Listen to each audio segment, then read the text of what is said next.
Hello പ്രിയപ്പെട്ടവരെ, നമ്മൾ സ്ത്രീകൾക്ക് ജോലിക്കൊന്നും പോകാതെ വീട്ടിലിരുന്നു കൊണ്ട് തന്നെ പണം സമ്പാദിക്കാനുള്ള ഒരു മാർഗത്തെക്കുറിച്ചാണ് കേട്ടോ ഇന്ന് ഞാൻ പറയാൻ പോകുന്നത്. ചില സാഹചര്യങ്ങളിൽ നമുക്ക് ജോലിക്കൊന്നും പോകാൻ പറ്റിയെന്ന് വരില്ല അല്ലേ. കുഞ്ഞു കുട്ടികളൊക്കെ ഉള്ളവർക്ക്, അതുപോലെ വീട്ടിൽ പ്രായമായ ആളുകളൊക്കെ ഉള്ളവർക്കൊന്നും ചിലപ്പോൾ ജോലിക്ക് പോകാൻ പറ്റിയെന്ന് വരില്ല. എങ്കിലും ഒരു വരുമാനം ഉണ്ടാക്കണം എന്നുള്ളൊരാഗ്രഹം തീക്ഷ്ണമായിട്ട് ഉള്ളവർക്ക് വീട്ടിൽ തന്നെ ഇരുന്നു കൊണ്ട് സമ്പാദിക്കാനുള്ള ഒരു മാർഗത്തെക്കുറിച്ചാണ് കേട്ടോ ഞാനിന്ന് പറയുവാൻ പോകുന്നത്. ഞാൻ നിങ്ങളോട് പറയുന്ന കാര്യങ്ങൾ എനിക്ക് ഏതെങ്കിലും ഒരു രീതിയിൽ അനുഭവം ഉള്ളതോ അല്ലെങ്കിൽ ഞാൻ കണ്ടു ബോധ്യപ്പെട്ടിട്ടുള്ളതോ ആയിട്ടുള്ള കാര്യങ്ങളായിരിക്കും. എനിക്കും ജോലിക്കൊന്നും പോകാൻ പറ്റാത്തൊരു സാഹചര്യമാണ് കേട്ടോ. ഇവിടെ പ്രായമായ അമ്മജി ഇട്ടിട്ട് എനിക്കും ജോലിക്കൊന്നും പോകാൻ പറ്റില്ല. അപ്പോൾ സ്വന്തമായിട്ടൊരു വരുമാനം ഉണ്ടാക്കണം എന്നുള്ളൊരു തീവ്രമായ ആഗ്രഹം ഉണ്ടായപ്പോൾ ഞാൻ ഇവിടെ ഒരു ചെറിയൊരു ഷോപ്പ് ഇട്ടു. അപ്പോൾ ആ ഷോപ്പ് എങ്ങനെയാണ് ഇട്ടതെന്നൊക്കെ ഞാൻ വേറൊരു വീഡിയോ പറയാം. അതൊരു സംഭവമാണ്, കാര്യങ്ങളുണ്ട്, കാരണങ്ങളുണ്ട്. അത് നിങ്ങൾക്കൊരു പ്രചോദനമായിരിക്കും. അതിനെക്കുറിച്ചെല്ലാം ഒരുപാട് പറയാനുണ്ട്, ഒരു വീഡിയോ ആയിട്ട് ചെയ്യാം. എനിക്കൊരു കുഞ്ഞു കടയുണ്ടെന്ന് ഞാൻ പലവട്ടം പറഞ്ഞിട്ടില്ലേ. അപ്പോൾ ആ കടയിൽ എനിക്ക് ആവശ്യമായിട്ടുള്ള സാധനങ്ങളെല്ലാം ഹോൾസെയിൽ റേറ്റിൽ ഞാൻ വാങ്ങി വെക്കാറുണ്ട് കേട്ടോ. നമ്മുടെ കടയിൽ കൂടുതലും വരുന്നത് ലേഡീസ് ആയിട്ടുള്ള കസ്റ്റമേഴ്സാണ്. അപ്പോൾ അവര് ദൂരെ നിന്ന് വരുന്നവരോ അല്ലെങ്കിൽ എന്തെങ്കിലും വേറൊരു ആവശ്യത്തിലൂടെ പോകേണ്ടവരൊക്കെ ആണെങ്കിൽ എൻ്റെ കടയുടെ അകത്ത് വന്ന് ഇരുന്ന് കുറച്ച് നേരം റെസ്റ്റൊക്കെ ചെയ്ത് സംസാരിച്ച് ഒക്കെയാണ് പോകാറ്. അപ്പോൾ അവർക്ക് ആവശ്യമായിട്ടുള്ള ഫാൻസി ഐറ്റംസ്, അതായത് കമ്മലുകൾ, ക്ലിപ്പുകൾ, ചീപ്പ്, പൊട്ട്, എന്താ പറയുക, ചാന്ത പൊട്ട്, കൺമഷി, അങ്ങനെയുള്ള സാധനങ്ങളെല്ലാം ഞാൻ കടയിൽ ഒരുക്കി വെച്ചിട്ടുണ്ട്.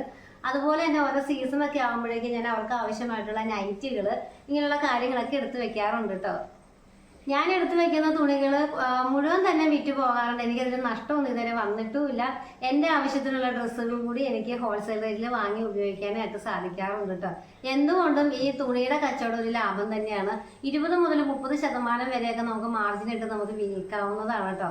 അപ്പോൾ സീസൺ ആകുമ്പോഴേക്കും വീട്ടിൽ തന്നെ ഇരിക്കുന്നവരാണെങ്കിൽ, ജോലിക്ക് പോകുവാൻ പറ്റാത്തവരാണെന്നുണ്ടെങ്കിൽ ഇതുപോലെ ഡ്രസ്സുകളൊക്കെ ഹോൾസെയിലായിട്ട് കിട്ടുന്ന സ്ഥലമൊക്കെ അന്വേഷിച്ച് വാങ്ങി വെച്ച് വിൽക്കുകയാണെന്നുണ്ടെങ്കിൽ ഒരു കുറച്ച് പൈസ നമുക്ക് സമ്പാദിക്കുവാൻ പറ്റും. അത് നമുക്ക് വലിയൊരു ആത്മവിശ്വാസമായിരിക്കും കേട്ടോ തരുന്നത്. ഈ വീഡിയോ തീർച്ചയായിട്ടും നിങ്ങൾക്ക് യൂസ്ഫുൾ ആയിരിക്കും, അതുകൊണ്ട് സ്കിപ്പ് ചെയ്യരുത്. ചാനൽ സബ്സ്ക്രൈബ് ചെയ്യാതെയാണ് വീഡിയോ കാണുന്നതെങ്കിൽ ദയവ് ചെയ്ത് ചാനൽ സബ്സ്ക്രൈബ് ചെയ്യുക. ഞാനിടുന്ന വീഡിയോസ് എല്ലാം നിങ്ങൾക്ക് നോട്ടിഫിക്കേഷനായിട്ട് കിട്ടുവാനായിട്ട് ആ ബെൽ ഐക്കൺ കൂടി ഒന്ന് പ്രസ് ചെയ്യണം കേട്ടോ. അങ്ങനെ ജോലിക്കൊന്നും പോകാൻ പറ്റാതെ വിഷമിച്ചിരിക്കുന്ന സ്ത്രീകൾക്ക് എളുപ്പത്തിൽ ചെയ്യാൻ പറ്റിയ ഒരു ബിസിനസ്സാണ് കേട്ടോ തുണിക്കച്ചവടം. വലിയ ലൈസൻസിന്റെ ആവശ്യമില്ല. ചെറിയ രീതിയിലൊക്കെ നമുക്ക് ഇതെടുത്ത് ചെയ്യാമെങ്കിൽ GST അങ്ങനെയുള്ള ആവശ്യമൊന്നും തുടക്കത്തിലേ വരില്ല കേട്ടോ. അത് പതിയെ കുറച്ചധികം സെയിലൊക്കെ ആകുമ്പോൾ എടുത്താൽ മതി. അപ്പോൾ ഞാൻ ഷോപ്പുള്ളതുകൊണ്ട് ഷോപ്പിൽ കൊണ്ടുപോയി വെച്ച് വിൽക്കും. അതുകൊണ്ട് തന്നെ എന്ത് സാധനവും നമുക്ക് ഷോപ്പിൽ വെച്ച് വിൽക്കാം. നമ്മുടെ വീട്ടിലേക്ക് ആവശ്യമുള്ള കുറച്ച് തേങ്ങ വാങ്ങിച്ചു, നമുക്ക് അധികം വന്നു, നമ്മുടെ തെങ്ങിൽ നിന്ന് കുറച്ച് തേങ്ങ അധികം കിട്ടിയാൽ പോലും നമുക്കത് ഷോപ്പിൽ വെച്ച് എനിക്ക് വിൽക്കാൻ പറ്റുള്ളൂ. ഞാൻ എല്ലാം കൂടി ഉള്ളൊരു ഷോപ്പാണ് തുടങ്ങിയിരിക്കുന്നത്. അപ്പോൾ ഞാൻ പറയാൻ പോകുന്നത് നിങ്ങൾക്ക് വീട്ടിൽ തന്നെ എളുപ്പത്തിൽ ചെയ്യാൻ പറ്റിയൊരു കച്ചവടമാണ് തുണിക്കച്ചവടം. അപ്പോൾ ഇത് നിങ്ങൾക്ക് വേണ്ട എന്തൊക്കെ കാര്യങ്ങളാണ് ശ്രദ്ധിക്കേണ്ടത് എന്നൊക്കെയാണ് ഇന്നത്തെ വീഡിയോയിൽ പറയാൻ പോകുന്നത്. നമ്മളൊരു സംരംഭം തുടങ്ങുമ്പോഴേ നമ്മുടെ അയൽവക്കക്കാർ, നമ്മുടെ അടുത്ത ബന്ധുക്കളൊക്കെ സഹകരിക്കും എന്നൊന്നും കരുതി ഒന്നും ചെയ്യരുത് കേട്ടോ. ആരെയും നോക്കരുത്. നല്ല പ്രൊഡക്റ്റ് കൊടുക്കുക, നല്ല വിലക്കുറവിൽ കൊടുക്കുക. അതുപോലെ തന്നെ നമ്മൾ നല്ലൊരു കോൺടാക്ട് ലിസ്റ്റ് ഉണ്ടാക്കിക്കൊണ്ടിരിക്കുക. നമ്മുടെ കോൺടാക്ട് ലിസ്റ്റ് എപ്പോഴും അത് വർദ്ധിപ്പിച്ചുകൊണ്ടിരിക്കാൻ ശ്രമിക്കണം. അല്ലാതെ നമ്മൾ ഇന്ന അയൽവക്കക്കാരുണ്ട്, ഇന്ന ബന്ധുക്കളുണ്ട്, ഇവരെല്ലാം നമ്മളെ സപ്പോർട്ട് ചെയ്യും എന്ന് കരുതി നമ്മളൊരു സംരംഭത്തിലേക്ക് ഇറങ്ങി ചെന്ന് കഴിഞ്ഞാൽ ഇവരാരും നമ്മളെ സപ്പോർട്ട് ചെയ്യില്ല. എൻ്റെ അനുഭവം കൊണ്ടാണ് പറയുന്നത്. അതുപോലെ നമ്മളൊരു സംരംഭം തുടങ്ങുമ്പോൾ നമ്മൾ ആരെയും കണ്ടുകൊണ്ട് തുടങ്ങരുത്. എന്ത് കാര്യം ചെയ്താലും നമ്മൾ ഇയാൾ എൻ്റെ ഒപ്പം ആദ്യം മുതൽ അവസാനം വരെ ഉണ്ടാവും. ഹസ്ബൻഡ് ആയിക്കോട്ടെ, സഹോദരനായിക്കോട്ടെ, മക്കളായിക്കോട്ടെ, എന്തെങ്കിലും ഒരു കാര്യം ചെയ്യുമ്പോൾ ഇന്ന ആൾ എൻ്റെ കൂടെ ആദ്യം മുതൽ അവസാനം വരെ ഉണ്ടാകും എന്നുള്ളൊരു അമിത പ്രതീക്ഷ വെച്ചുകൊണ്ടൊന്നും നമ്മൾ ചെയ്യരുത്. അതുകൊണ്ട് എനിക്ക് എന്തെങ്കിലും ഒരു സംരംഭം തുടങ്ങുവാനുള്ളവരോട് പറയുവാനുള്ള ഒരു ഉപദേശമാണ്, ഒരു വാക്യമാണ്. അത് നിങ്ങൾ മനസ്സിൽ എഴുതി സൂക്ഷിച്ചു വെച്ചുകൊള്ളുക. ആരെയും കണ്ടുകൊണ്ട് ഒന്നും തുടങ്ങി വെക്കരുത്. അവനവന്റെ കഴിവിനും പ്രാപ്തിക്ക് അനുസരിച്ചിട്ടുള്ള കാര്യങ്ങൾ മാത്രമേ എടുത്ത് തലയിൽ വെക്കാവുള്ളൂ. ഇപ്പോൾ 10,000 രൂപയുടെ ഡ്രസ്സ് വാങ്ങി നമ്മൾ കച്ചവടം ചെയ്യുകയാണ്. ഒരു 12,000 രൂപയ്ക്ക് അത് വിറ്റ് കാശാക്കാൻ ഉദ്ദേശിക്കുകയാണെങ്കിൽ ഈ 10,000 രൂപയുടെ ഡ്രസ്സ് നമ്മൾ കാശ് കൊടുത്ത്, പൈസയുടെ കാര്യമല്ല പറയുന്നത്, നമ്മളുടെ മാൻ പവർ, നമുക്ക് തന്നെ അത് പോയി വാങ്ങിക്കൊണ്ടുവരുവാനോ നമുക്ക് തന്നെ അല്ലെങ്കിൽ ഓർഡർ ചെയ്ത് നമ്മുടെ വീട്ടിൽ വരുത്തുവാനോ ഉള്ള കഴിവ് ഉണ്ടായിരിക്കണം. അതുപോലെ ഈ 10,000 രൂപയുടെ ഡ്രസ്സ് നമ്മൾ എടുത്തു വെക്കുമ്പോൾ അത് 12,000 വിൽക്കാൻ സമയത്ത് നമ്മൾ വേറൊരാളുടെ സഹായം തേടേണ്ടി വരരുത്. കാരണം വേറൊരാളെ കണ്ടുകൊണ്ട് അയാൾ ഇത് വിറ്റ് തരും എന്ന് പ്രതീക്ഷിച്ചുകൊണ്ടോ നമ്മൾ വീട്ടിൽ വെറുതെ ഇരുന്നിട്ട് ഒരു കാര്യവും നടക്കില്ല.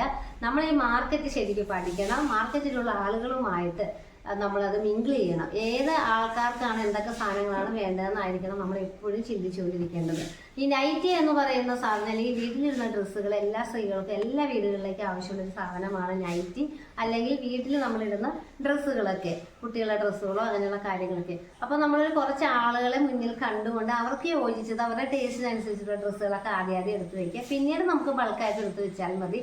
കാരണം ആദ്യമൊക്കെ ഒരാൾ എടുക്കാതെ അതവിടെ ഇരുന്ന് പോയിട്ടുണ്ടെങ്കിൽ നമുക്ക് ഭയങ്കര ബുദ്ധിമുട്ടായിരിക്കും. അപ്പോൾ അതുകൊണ്ട് ആദ്യം കുറേശ്ശെ പർച്ചേസ് ചെയ്ത് വിൽക്കാം. ഈ രീതിയിൽ സ്റ്റാർട്ട് ചെയ്യുകയാണെങ്കിൽ നമ്മൾ ആദ്യം ഒരു 5000 അല്ലെങ്കിൽ 10000 രൂപ നമ്മൾ ഇൻവെസ്റ്റ് ചെയ്തിട്ട് നമ്മൾ ഡ്രസ്സ് എടുക്കുക. ഡ്രസ്സ് എടുത്ത് കഴിഞ്ഞിട്ടുണ്ടെങ്കിൽ നമ്മളെപ്പോഴും ആദ്യം ചെയ്യേണ്ടത് നമ്മുടെ കയ്യിൽ ഉൽപ്പന്നങ്ങൾ റെഡി ആണെന്നുണ്ടെങ്കിൽ നമ്മൾ പിന്നെ വേണ്ടത് നമുക്ക് മാർക്കറ്റാണ്, അല്ലെങ്കിൽ കസ്റ്റമർ ബാക്കപ്പ് ആണ് വേണ്ടത്. അപ്പോൾ നമുക്ക് എന്തെങ്കിലും കൂട്ടായ്മയൊക്കെ ഉണ്ടെങ്കിൽ അവരെ കോൺടാക്ട് ചെയ്യാൻ നോക്കുക കേട്ടോ. അല്ലെങ്കിൽ നമ്മൾ ഒരു ചെറിയ ഷോപ്പ് ഇടാൻ പറ്റുമോ നോക്കുക. അല്ലെങ്കിൽ നമ്മൾ തന്നെ വീട്ടിൽ വെച്ചിട്ട് നമ്മളതിൽ പോകുന്ന വഴിയൊക്കെ പോകുന്നവരൊക്കെ കാണിച്ചു കൊടുക്കുക, പറയുക. ഒരാൾ സാറ്റിസ്ഫൈഡ് ആണെങ്കിൽ അവർ വേറെ 2 കസ്റ്റമറെ കൂടി കൊണ്ടുവരും. അപ്പോൾ അങ്ങനെ കസ്റ്റമർ ബാക്കപ്പ് കൂട്ടിക്കൊണ്ടുവരാൻ ശ്രമിക്കണം. ചെറിയൊരു ഷോപ്പൊക്കെ ആണെന്നുണ്ടെങ്കിൽ എന്നെ സംബന്ധിച്ചിട്ടുണ്ടെങ്കിൽ എനിക്ക് ഷോപ്പിൽ വെറുതെ വെച്ചിരുന്നാൽ മതി. വരുന്നവരത് കണ്ട് തന്നെ വാങ്ങിക്കോളൂ കേട്ടോ. ഇപ്പം തന്നെ ഈ കർക്കിടക മാസം ആവുന്നതിന് മുന്നേ തന്നെ എന്നോട് ചോദിക്കാൻ തുടങ്ങി, നൈറ്റൊക്കെ തീർന്നു വരുന്നില്ലേ, ഓണത്തിന് കൊണ്ടുവരുന്നില്ലേ എന്ന് ചോദിച്ചു. അപ്പോൾ അതാണ് ഞാനിപ്പോൾ നാളെ തന്നെ ഇത് ഷോപ്പിൽ വെച്ച് വിൽക്കാൻ തുടങ്ങും. ഓണാകുമ്പോഴേക്കും തന്നെ ഇത് തീരും. ആരും അങ്ങനെ എനിക്ക് ബാക്കി വരാറില്ല നൈറ്റി ഒന്നും എടുത്തു കഴിഞ്ഞിട്ടുണ്ടെങ്കിൽ. കാരണം നൈറ്റികൾക്കൊക്കെ എപ്പോഴും ചിലവുണ്ടാവും. വീടുകളിലെ സ്ത്രീകളൊക്കെ എപ്പോഴും ഉപയോഗിക്കുന്നത് ആയതുകൊണ്ട് നൈറ്റിക്കൊക്കെ എപ്പോഴും നല്ല ചിലവായിരിക്കും കേട്ടോ. പിന്നെ ഇതിലെ മാർജിൻ എന്ന് പറഞ്ഞിട്ടുണ്ടെങ്കിൽ ഞാനിപ്പോൾ ഇവിടെ എടുത്ത് വയ്ക്കുന്ന നൈറ്റികളുടെ കാര്യങ്ങൾ ഞാൻ ഒന്ന് പറഞ്ഞു തരാം. ഇതുപോലെ എൻസ്റ്റൈൽ പോലുള്ള ബ്രാൻഡുകളൊക്കെ വളരെ കുറച്ചെടുത്താൽ മതിയാകും കേട്ടോ. കസ്റ്റമേഴ്സ് അത് ആവശ്യപ്പെടുന്നുണ്ടെങ്കിൽ മാത്രം നമ്മൾ കൂടുതൽ എണ്ണ എടുത്താൽ മതി. ഇതിപ്പോൾ എനിക്ക് ഉപയോഗിക്കുവാൻ വേണ്ടിയിട്ടാണ് ഫ്രോക്ക് മോഡലിലുള്ള ഇതുപോലെ എൻസ്റ്റൈലിൻ്റെ നൈറ്റികൾ എടുത്തിരിക്കുന്നത്. കാരണം ഇതുപോലെയുള്ള മോഡൽ ഫ്രോക്കുകൾക്ക് വില നൈറ്റിയേക്കാൾ കുറച്ച് കൂടുതലായിരിക്കും കേട്ടോ. 400 മുതൽ 600 വരെയൊക്കെ റേറ്റ് ഉണ്ട്. അപ്പോൾ എനിക്ക് നൈറ്റിയുടെ ലെങ്ത്ത് ഉള്ളത് കൊണ്ട് വീട്ടിലെ ജോലിയൊക്കെ എടുക്കുമ്പോൾ കുറച്ച് കംഫർട്ട് കുറവായതുകൊണ്ടാണ് കേട്ടോ ഇതുപോലുള്ള മോഡലുകൾ എനിക്ക് വേണ്ടി എടുത്തത്. സാധാരണ ഞാൻ വില കുറഞ്ഞ നൈറ്റികളാണ് കടയിലേക്ക് എടുക്കാറ്. കാരണം നമ്മുടെ കടയിൽ വരുന്നത് കൂടുതലും സാധാരണക്കാരായിട്ടുള്ള ആൾക്കാരാണ് കേട്ടോ. തൊഴിലുറപ്പിന് പോകുന്നവർ, അല്ലെങ്കിൽ വീട്ടുജോലിക്ക് പോകുന്ന സ്ത്രീകൾ, അങ്ങനെയുള്ള ഒരുപാട് പേര് വന്ന് നൈറ്റികൾ ആവശ്യപ്പെടാറുണ്ട്. അപ്പോൾ ഞാൻ എടുത്തിരിക്കുന്ന നൈറ്റികൾ എന്ന് പറഞ്ഞിട്ടുണ്ടെങ്കിൽ MRP വരുന്നത്, അതായത് ഞാൻ വിൽക്കുന്ന റേറ്റ് എന്ന് പറഞ്ഞാൽ 190 രൂപ മുതൽ 320 രൂപ വരെയുള്ള നൈറ്റികൾ മാത്രമാണ് കേട്ടോ ഞാൻ വിൽക്കാറ്. അപ്പോൾ അതുകൊണ്ട് തന്നെ വളരെ വില കുറവുള്ള നൈറ്റികൾ വാങ്ങി വെക്കുന്നത് കൊണ്ട് തന്നെ ഇത് പെട്ടെന്ന് തന്നെ വിറ്റഴിഞ്ഞു പോകും. അപ്പോൾ ഒരു നൈറ്റിയിൽ നിന്നോ അല്ലെങ്കിൽ ഒരു 10 നൈറ്റിയിൽ നിന്നോ നമുക്ക് ഒരുപാട് ലാഭമൊന്നും കിട്ടില്ല. പക്ഷേ എൻ്റെ ഒരു ലാഭം എന്ന് പറഞ്ഞിട്ടുണ്ടെന്നുണ്ടെങ്കിൽ ഈ നൈറ്റി അല്ലെങ്കിൽ അതുപോലുള്ള ഫാൻസി സാധനങ്ങളൊക്കെ വാങ്ങിക്കാൻ വരുന്ന സ്ത്രീകൾ കുറച്ചുകൂടെ നമ്മുടെ കടയിലേക്ക് ആകർഷകരാവുകയും അവരുടെ വീട്ടിലേക്ക് ആവശ്യമുള്ള എന്തെങ്കിലും മറ്റുള്ള പലചരക്ക് സ്റ്റേഷനറി സാധനങ്ങൾ കൂടി എൻ്റെ കടയിൽ നിന്ന് വാങ്ങുകയും ചെയ്യും കേട്ടോ. അതാണ് എനിക്കുള്ളൊരു ലാഭം.